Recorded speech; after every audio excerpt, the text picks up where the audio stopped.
In the fall of 1968, the Saskatchewan government held a contest to design their new provincial flag. Piles of people entered the contest. In fact, over 4,000 entries were received, including a couple from a man named Anthony Drake.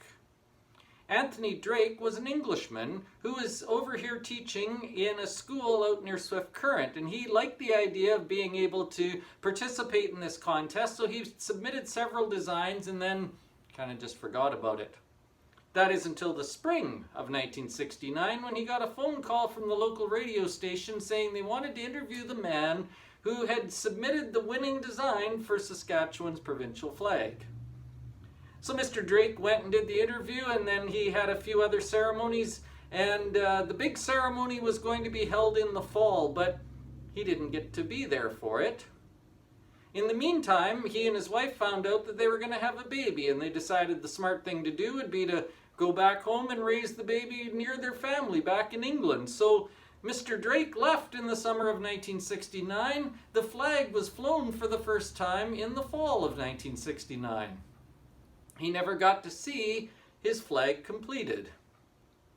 That is until May of 2016 when he and his wife finally came back to Saskatchewan for the very first time, landed in Regina, went to the legislative building, and was honored for the thing that he had done so many years previously. I like that story. I think it's interesting. I think it's interesting because I've lived in Saskatchewan all my life and I hadn't heard that story. Probably you haven't either. But what I like best about it is the fact that this man did something significant and yet didn't get to see the result of it. He designed this flag, but he never got to see it fly. At least until not a long time later. I like that because I think that's true of spiritual things as well, especially when they're done in the best possible way. Jesus tells us not to trumpet our good deeds on street corners, not to draw attention to ourselves. The best way to do a good deed is to do it quietly.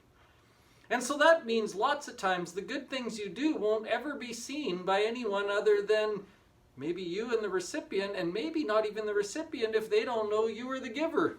If you did it that quietly, maybe they don't even know.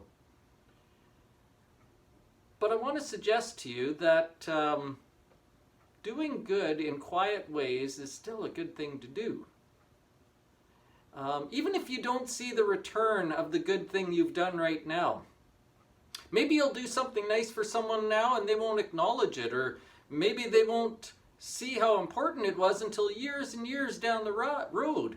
Maybe your sacrifice won't be acknowledged by anyone until eternity.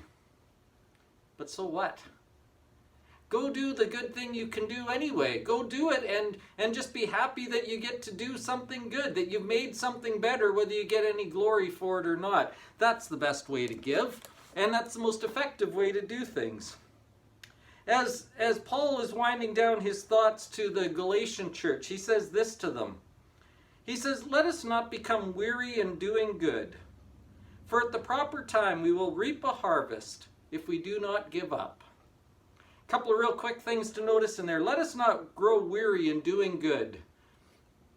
You can get tired doing lots of other things, but don't get tired of doing good. Doing good is still worth doing. He says, if you keep doing good, you'll reap a harvest at the proper time. Something good's going to come of it. When you plant a seed, something will grow. The good you do now will be beneficial somewhere. It's never wasted. And he says this is true as long as we do not give up.